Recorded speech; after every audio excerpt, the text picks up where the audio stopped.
everyone. Welcome back to Decorating with Barbara. As you can tell in today's title, I will be sharing tips on how to have a successful garage sale. Over the years, I've had many garage sales and have had much success. So if you're interested in hearing some of my tips and ideas, keep watching.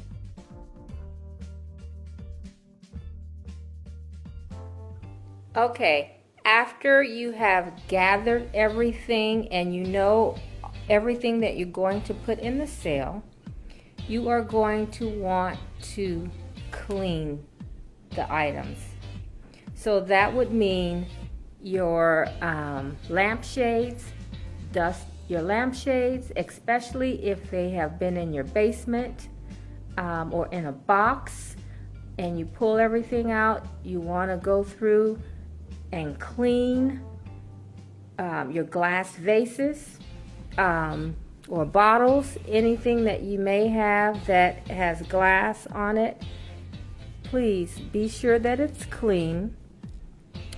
Your pillows or throws, you may want to give them a spritz of fabric freshener.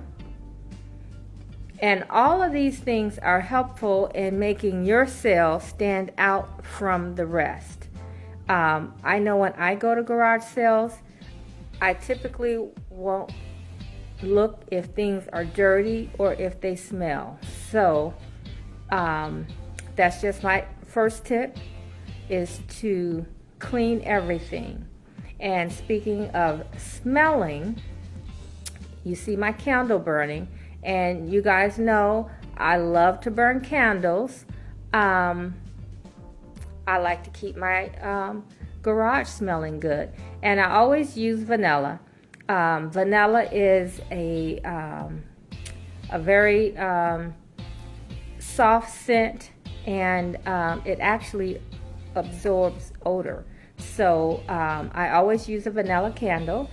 And then those are small things, but they make a really big difference. Okay, now once everything is clean, I organize all of my items on tables by color. So you can see here, I'm just giving you a little sample of what my tables would look like in the garage, and later I'll show you some of the tables so you can get a better idea of how I do it. And so yeah, you just want to make little vignettes like you're in a store. And it might sound crazy to some of you guys, but I promise you it works and people love it, especially when you have grouped things together and say if they're looking at this throw, and next to it is a lamp and a ball and this tray. I have had people come and just say, I'll just take everything there. And so that's the whole point of doing what I do, is that it gets rid of a lot of things at once. And then people will try and make little piles. And that's fine, let them shop, but be very careful if they try to make a deal with you, because a lot of times they do try and make deals when they're buying a lot, and sometimes if you're not quick, they will try and get a lot for a little money. So on the first day, I never really try and make a deal with them. I may say, if it's here tomorrow, I may consider it, or in a couple hours, but not off the bat, because a lot of times in my area, people are pulling up in trucks, and they're probably reselling it in stores or whatever, so you don't want to give them too much of a good deal, but your goal is to get rid of it, make you some money so that you can go out and buy some other things. So just beware of those who want to get a pile of things and then start asking you to make a deal.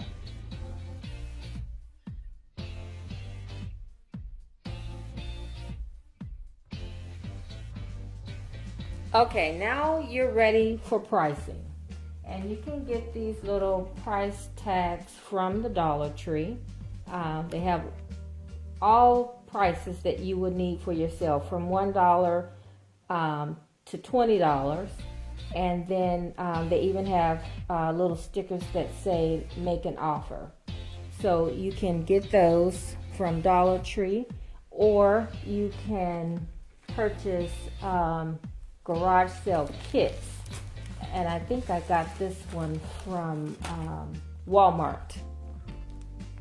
And it just has a couple signs that you can use, and then large price tags. So that's another version. I don't use this one as much because this sign is kind of small. This might be a sign that you, but most of the time I will use a large sign like this one. And this way it's bright and people can see it from a corner. They can see it from a driving car. So this is what I like to use, and you can get this one at Walmart. And when it comes to putting up the sign, you want to put one on every corner starting at the beginning of your subdivision, and make sure you lead them back all the way to your home. Depending on how far you are from the main street, you may need to put up 2 to 3 signs, making sure that they get directly to your home.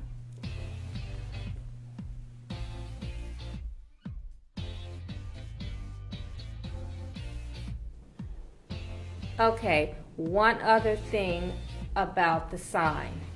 Now, you may want to put additional information on the sign.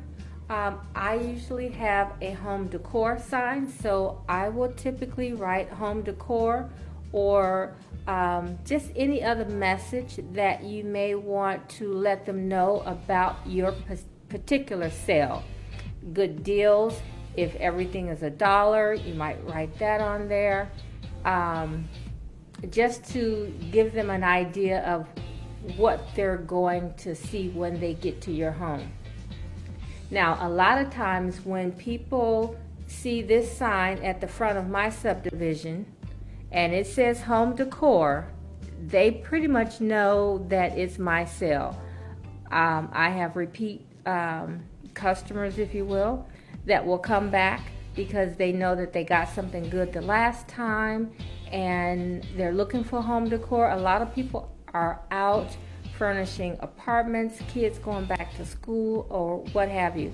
But typically when people are looking for home decor, it helps to have signs like this out front so that they know if they're choosing which sale they're going to go to, because we generally have sales on both sides of the street, and they see home decor on this side, and if that's what they're looking for, then your sale will be the one that they will go to first. And I'm usually joining in with my neighborhood subdivision, so they do the advertising. But like I said, if I do it on my own, I typically do not put it in the paper, but it just depends on where you live. You may need to do that if it's an area that's that people are not used to going to for garage sales. If your home is far out and you're not near a main street, you may want to do some advertising in the paper. Okay, you will need a pouch for your cash. I like to wear one around my neck with 2 pockets, one for your $1 bills and the other for your larger bills.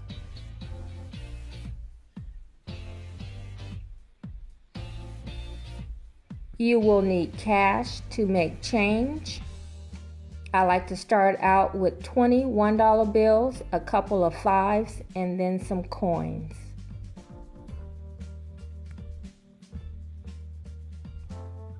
You will need bags for their purchases. Walmart bags will do. And then it's always nice to have something free. Magazines will do. Make sure you put something bright and colorful on your driveway so that they can see from the road something of interest.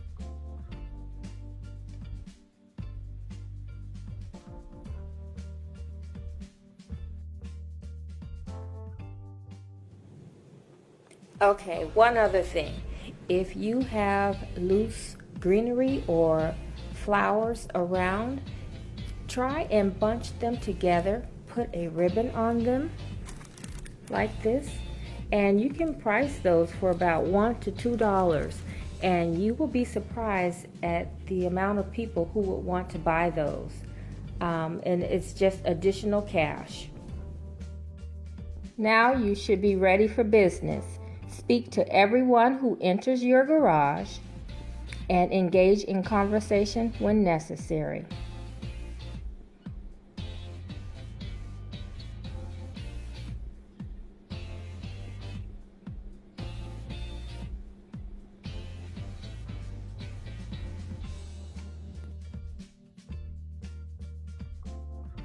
Throughout the day, when it's not busy, if you need to rework the tables,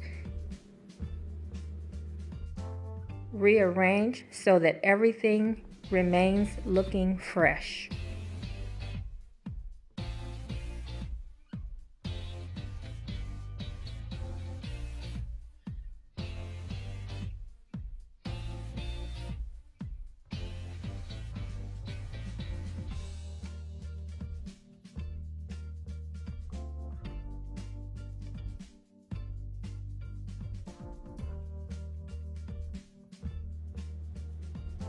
If you are selling dishes, I encourage you to do a table setting.